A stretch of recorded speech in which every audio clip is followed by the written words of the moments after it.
Assalamualaikum warahmatullahi wabarakatuh. Halo semuanya. Video ini didedikasikan untuk memenuhi tugas hukum bisnis yang mana outputnya adalah berupa e-katalog dengan judul Bentuk Organisasi dan Hubungan Bisnis. Nah, pada kesempatan kali ini kami, mahasiswa S1 Akuntansi Universitas Negeri Jakarta, akan memperlihatkan sekaligus memaparkan hasil dari tugas kami. Silakan disimak ya. Untuk materi yang akan dijelaskan nantinya, kami telah membagi menjadi beberapa submateri, diantaranya ada organisasi berdasarkan bentuknya, kemudian ada organisasi berdasarkan kepemilikan, dan juga hubungan bisnis. Sebelum lanjut pada pembahasan bentuk organisasi dan juga hubungan bisnis, ada baiknya kita mengetahui dulu nih, apa itu organisasi dan juga apa itu hubungan bisnis. Jadi, organisasi adalah suatu wadah yang digunakan sekumpulan orang untuk dapat bekerja sama secara rasional serta sistematis, di mana dalam organisasi akan ada seseorang yang memimpin atau sistemnya terkendali untuk dapat mencapai tujuan tertentu, memanfaatkan sumber daya yang ada di sekitarnya. Kemudian, berdasarkan Kamus Besar Bahasa Indonesia atau KBBI, organisasi bisnis adalah suatu organisasi yang bergerak di bidang ekonomi dengan tujuan yaitu dapat memperoleh keuntungan ataupun profit sebanyak-banyaknya dan semaksimal mungkin. Dalam berbisnis, menjalin hubungan bisnis dengan perusahaan lain sudahlah lazim. Hubungan bisnis tentunya didasarkan pada suatu perjanjian atau kontrak. Kontrak merupakan sebuah perjanjian yang tertulis. Biasanya, dalam melakukan kontrak bisnis diperlukan kesepakatan dalam perjanjian yang tertulis. Saat pembuatan kontrak bisnis telah dibuat, maka kontrak tersebut akan berlanjut dan wajib diikuti oleh semua pihak. Selanjutnya, kita akan masuk pada submateri yang pertama, yaitu bentuk organisasi berdasarkan bentuknya. Yang pertama itu ada perusahaan perseorangan. Jadi, perusahaan perseorangan ialah usaha pribadi yang berbentuk bisnis yang dimiliki dan dioperasikan oleh hanya satu orang dan mengambil segala keputusan dan bertanggung jawab secara pribadi atas segala hal yang dilakukan oleh perusahaan. Nah, hukumnya itu terdapat dalam pasal 153A Undang-Undang Nomor 11 Tahun 2020, yaitu Undang-Undang Cipta Kerja. Kepemilikan perusahaan perseorangan memiliki beberapa karakteristik. Yang pertama, hanya dimiliki oleh satu orang yang memberikan pemilik kendali penuh atas operasi bisnis. Kedua, tidak membutuhkan izin usaha dari pihak lain, sehingga pemilik bebas memulai usaha tanpa keterlibatan atau perizinan tambahan. Selain itu, tidak ada pemisahan antara harta pribadi pemilik dan aset perusahaan. Oleh karena itu, pemilik usaha perseorangan bertanggung jawab penuh atas keberhasilan dan kerugian bisnis, serta semua tanggung jawab bisnis dan kewajiban keuangan menjadi tanggung jawab pribadi pemilik. Nah, untuk contohnya itu adalah seperti pedagang eceran, seperti itu. Selanjutnya ada firma.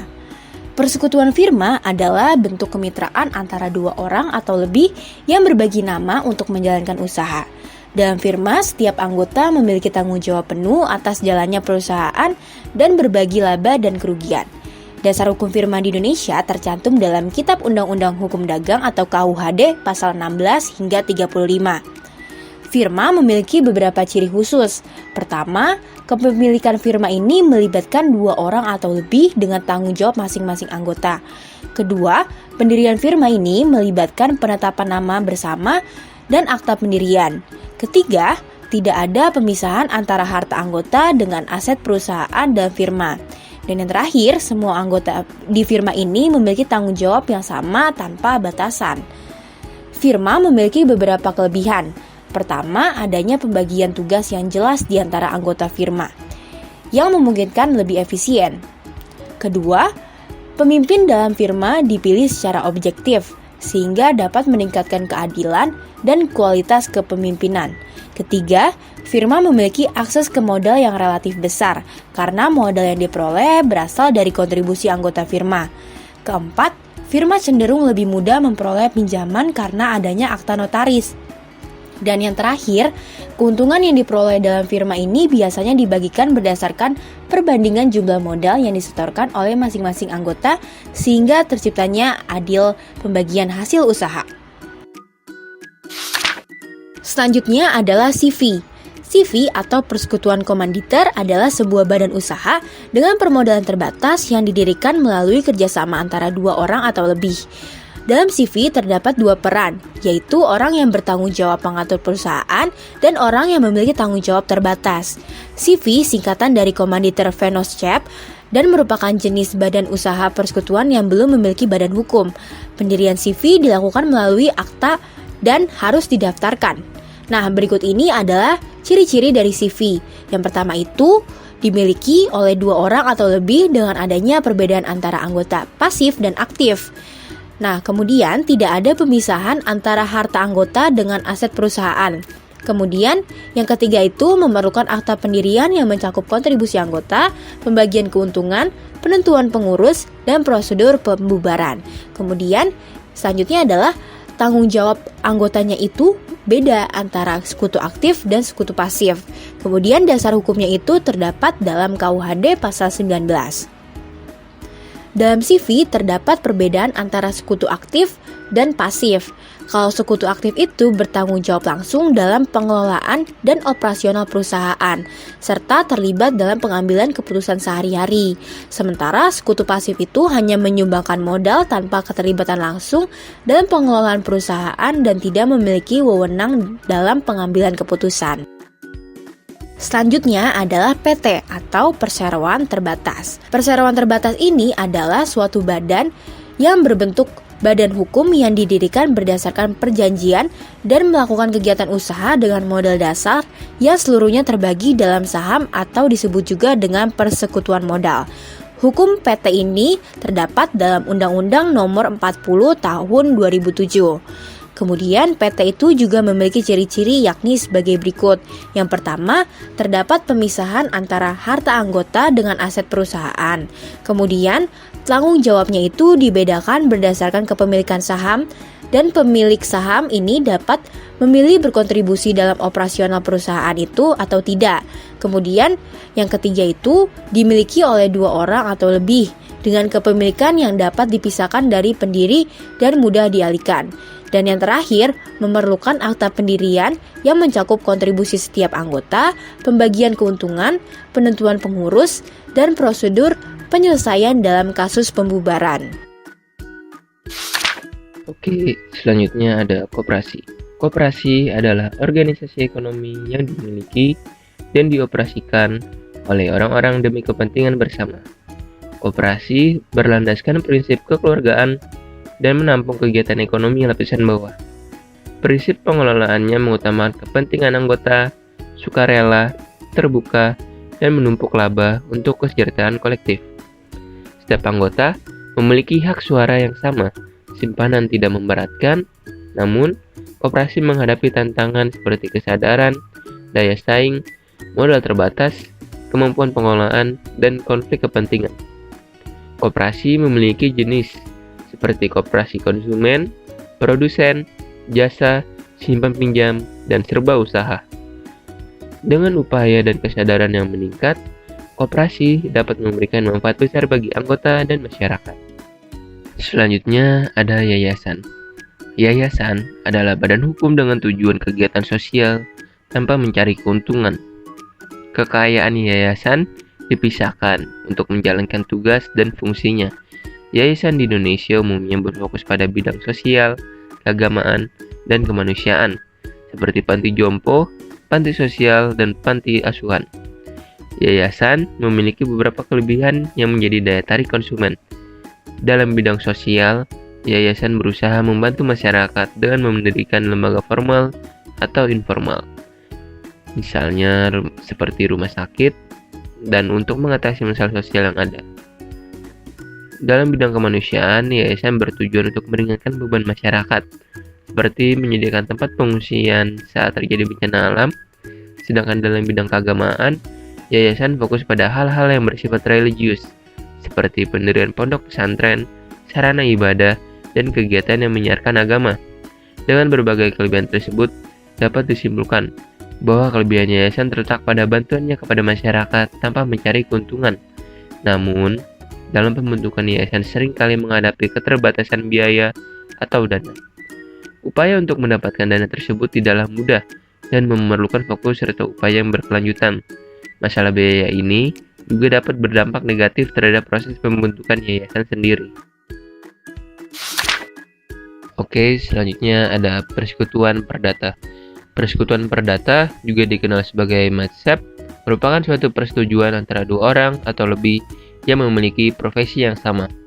Tujuan dari persekutuan ini adalah untuk menghimpun berbagai aset seperti barang, uang, atau keahlian, agar dapat memperoleh keuntungan dan manfaat yang dapat dibagikan di antara anggotanya. Keuntungan persekutuan perdata meliputi yang pertama, pengumpulan modal dari anggota untuk membangun fondasi finansial yang kuat dan memperluas usaha. Yang kedua, meningkatkan kepercayaan kreditor karena tanggung jawab utang dibagikan di antara anggota. Yang ketiga, melengkapi keahlian dan keterampilan melalui kolaborasi mitra dengan latar belakang yang beragam. Yang keempat, memiliki potensi pertumbuhan dan perluasan produksi serta pemasaran. Namun, persekutuan perdata juga memiliki kekurangan, seperti yang pertama, tanggung jawab tidak terbatas bagi setiap mitra terkait utang dan kewajiban perusahaan. Yang kedua, pembubaran persekutuan jika ada kematian, penarikan, atau ketidakmampuan mitra. Lalu yang ketiga, kendali yang cenderung lemah karena semua mitra harus bertanggung jawab atas keputusan yang dibuat oleh mitra lainnya, meskipun tidak disepakati atau diketahui oleh semua mitranya. Selanjutnya, organisasi berdasarkan kepemilikan. Yang pertama ada BUMN. BUMN, singkatan dari Badan Usaha Milik Negara, adalah perusahaan yang dimiliki dan dijalankan oleh negara dengan tujuan utama mewujudkan kesejahteraan masyarakat. BUMN berperan penting dalam menyediakan jasa pelayanan publik yang tidak dapat ditangani oleh sektor swasta, serta memenuhi kebutuhan masyarakat secara luas. Kelebihan pendanaan BUMN memberikan kemampuan untuk mengembangkan infrastruktur dan menyediakan layanan yang dibutuhkan. Namun, BUMN juga sering mengalami kerugian yang dapat berdampak pada keuangan negara. Kerugian tersebut bisa menjadi beban utang bagi negara, menimbulkan tantangan yang perlu dihadapi. Selain itu, terdapat risiko terjadinya monopoli di sektor strategis yang dikuasai oleh BUMN. Monopoli ini dapat menghambat persaingan sehat dan berdampak negatif pada masyarakat. Meskipun demikian, BUMN memiliki potensi kerjasama dengan pihak lain, baik dalam skala nasional maupun internasional. Melalui kerjasama tersebut, BUMN dapat memperluas jangkauan usahanya dan memberikan manfaat yang lebih luas bagi masyarakat. Selain itu, BUMN juga memiliki peran penting dalam memfasilitasi langsung prasarana umum. Hal ini menegaskan tanggung jawab negara dalam menyediakan infrastruktur publik yang berkualitas mendukung kehidupan sehari-hari masyarakat. Secara keseluruhan, BUMN memiliki peran strategis dalam memenuhi kebutuhan masyarakat dan mengembangkan ekonomi negara. Namun, perlu diingat bahwa pengelolaan BUMN harus efisien dan transparan, mengingat adanya tantangan seperti kerugian, risiko monopoli, dan beban keuangan negara yang dapat muncul. Hal ini diperlukan untuk memastikan manfaat optimal bagi masyarakat yang dilayani oleh BUMN. BUMD atau Badan Usaha Milik Daerah merupakan perusahaan yang dimiliki oleh pemerintah daerah.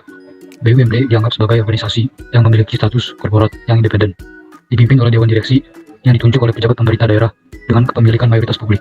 Peran BUMD sangat penting dalam usaha untuk menyediakan kebutuhan masyarakat, karena mereka memungkinkan daerah memiliki sumber pendapatan sendiri dan tidak bergantung pada subsidi pemerintah pusat.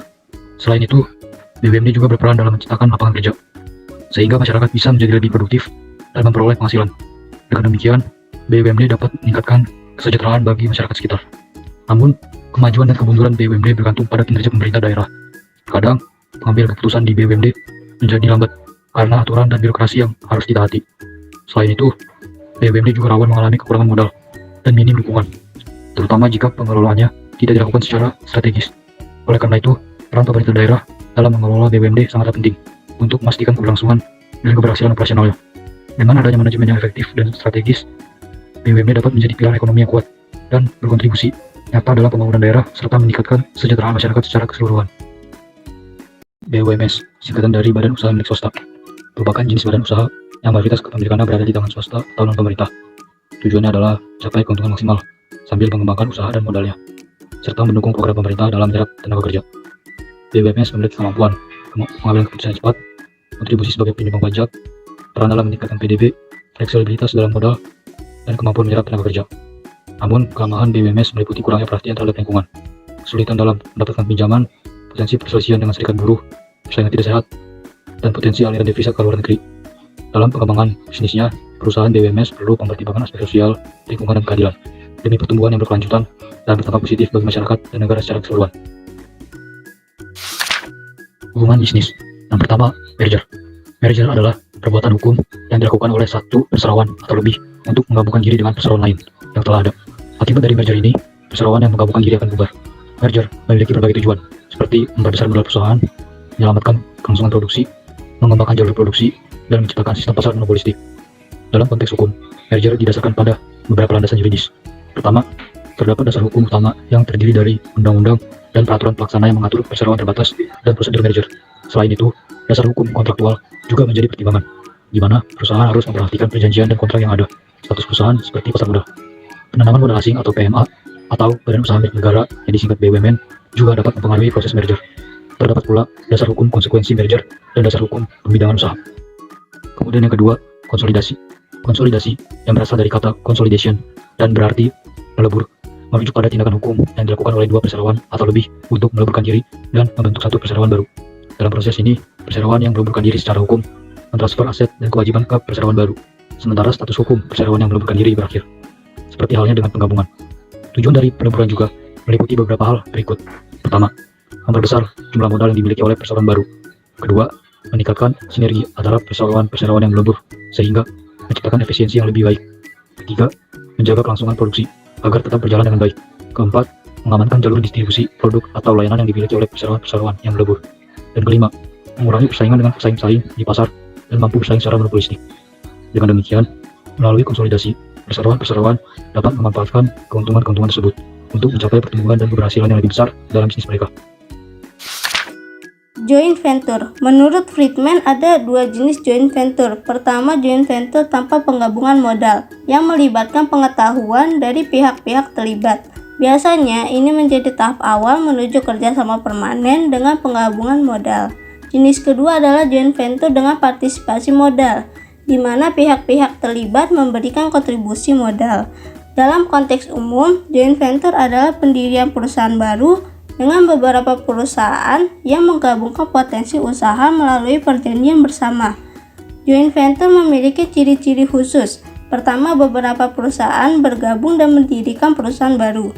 Kedua, modal dari perusahaan-perusahaan tersebut digabungkan untuk membentuk perusahaan joint venture. Penting diketahui bahwa perusahaan-perusahaan pendiri tetap memiliki eksistensi dan kemerdekaan individu. Di Indonesia, joint venture umumnya terjadi antara perusahaan domestik dan perusahaan asing, baik yang dimiliki oleh pemerintah maupun swasta. Franchising atau hak monopoli. Franchise adalah sistem pemasaran di mana perusahaan induk atau franchisor memberikan hak istimewa kepada individu atau perusahaan kecil atau franchise untuk menjalankan usaha tertentu dengan aturan yang ditentukan. Menurut British Franchise Association atau BFA, franchise adalah lisensi kontraktual yang memungkinkan franchise memiliki dan menjalankan usaha selama periode franchise. Franchisor mengontrol dan memberikan bantuan kepada franchise terhadap pelatihan dan merchandising. Franchise juga membayar sejumlah uang kepada franchisor sebagai pembayaran atas franchise, produk, atau jasa yang diberikan.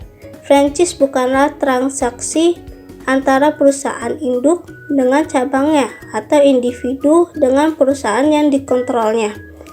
Berikut adalah keuntungan bisnis franchise. Yang pertama itu latihan, pengawasan, dan pengarahan berkelanjutan dari franchisor. Yang kedua, bantuan keuangan dari franchisor kepada franchise. Lalu yang ketiga, keistimewaan menggunakan atribut franchisor. Yang keempat, program pelatihan untuk mengatasi kekurangan pengetahuan dan keterampilan franchise. Dan yang terakhir, yang kelima, motivasi franchise yang tinggi karena memiliki bisnis sendiri dan mendapatkan bantuan dan bimbingan terus-menerus dari franchisor. Bangun guna serah atau BOT. Menurut Kementerian Keuangan nomor 248/KMK04/1995 tanggal 2 Juni 1995 disebutkan bahwa yang dimaksud dengan bangun guna serah adalah suatu bentuk perjanjian kerjasama yang dilakukan antara pemegang hak atas tanah dengan investor, yang menyatakan bahwa pemegang hak atas tanah memberikan hak kepada investor untuk mendirikan bangunan selama masa perjanjian bangun guna serah atau BOT dan mengalihkan kepemilikan bangunan tersebut kepada pemegang hak atas tanah setelah masa bangun guna serah berakhir. Yang dimaksud dengan bentuk pola bangun guna serah atau Build, Operate, and Transfer atau BOT adalah pemanfaatan barang milik atau kekayaan negara atau daerah yang dilimpahkan pengelolaannya kepada perum atau perusahaan daerah berupa tanah oleh pihak lain, dengan cara pihak lain tersebut membangun bangunan dan atau sarana lain berikut fasilitasnya di atas tanah tersebut, serta mendayagunakan dalam jangka waktu 20-30 tahun sesuai diatur di dalam Keputusan Menteri Keuangan nomor 470/KMK01/1994 tanggal 20 September 1994 untuk kemudian menyerahkan kembali tanah, bangunan, dan atau sarana lain berikut fasilitasnya tersebut beserta pendayagunaannya kepada pemilik atau pihak pertama setelah berakhirnya jangka waktu yang disepakati. Berikut ini adalah daftar pustaka yang mana ini kami gunakan untuk mencari referensi. Tidak lupa kami ingin mengucapkan terima kasih yang sebesar-besarnya kepada dosen pengampu mata kuliah Hukum Bisnis yaitu Ibu Siti Fatimah Zahra SEIME, yang mana beliau telah membantu kami memahami materi selama 1 semester ini serta membimbing kami dalam mengerjakan tugas akhir e-katalog ini. Berikut adalah anggota kelompok 9 Hukum Bisnis tahun 2023. Halo, perkenalkan, nama saya Willy Nikolaus L. Tobing dengan NIM 17066222079 sebagai penulis materi. Halo, perkenalkan, nama saya Lulu Akmal dengan NIM 17066221114 sebagai penulis materi. Halo, perkenalkan nama saya Muhammad Syirida Sakti dengan NIM 17066222068. Di sini saya sebagai editor. Halo, perkenalkan nama saya Nadia Anida dengan NIM 17066221102 sebagai editor. Cukup sekian pemaparan dari e-katalog Hukum Bisnis kelompok 9. Kami harap video ini dapat bermanfaat bagi yang menonton. Kurang lebihnya mohon maaf. Wassalamualaikum warahmatullahi wabarakatuh.